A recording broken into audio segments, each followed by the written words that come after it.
آئے ہو نا داڑھ تھلے مولویو اور کب منو قادیانی میں توڑا زخم چھلاں چشتی رسول اللہ تھانوی رسول اللہ کینسر بنا کے رکھ دیاں گا منو قادیانی کہندے ہو پہلے اور لوگ سن پائی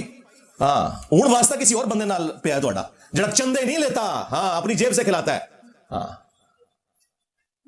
تو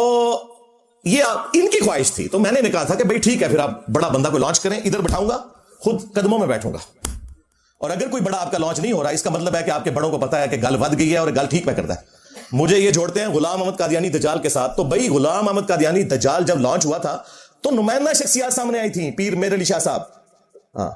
اسی طریقے سے ثناء اللہ امرتسری اہل حدیث کی طرف سے آج کی دن ہے تمہارے نمائندہ اگر تم یہ سمجھتے ہو کہ میں اتنا بڑا فتنہ ہوں ہمارے صحابہ کرام علیہم رضوان پہ جب برا وقت آیا غزوہ حنین میں 12,000 کا لشکر تھا حضور کے ساتھ چھوڑ گیا صرف 80 بندے ساتھ رہ گئے ایک تکبر کا جملہ نکل گیا وہ سورہ توبہ میں اللہ نے نقل کیا کہ جب ہم بدر میں تھے تو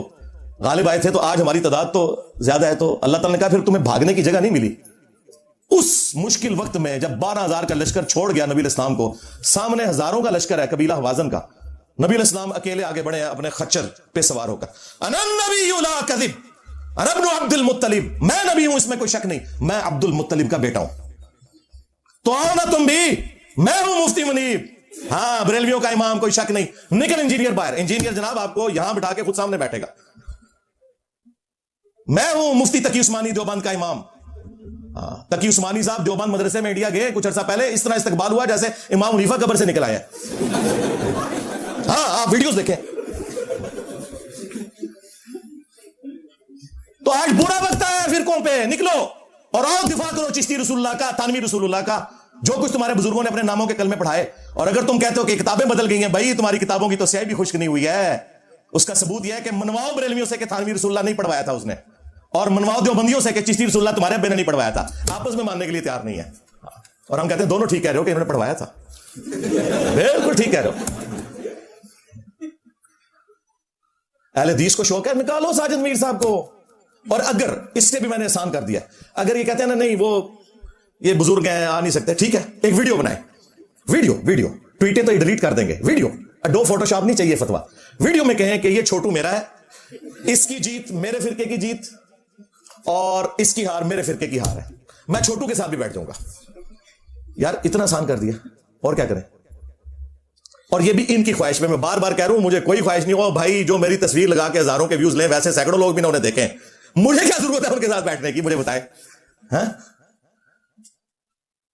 تو یہ علمی پوائنٹ نمبر 1 تھا کہ یہ خود آپس میں ٹوٹے میں میرا دعویٰ بالکل درست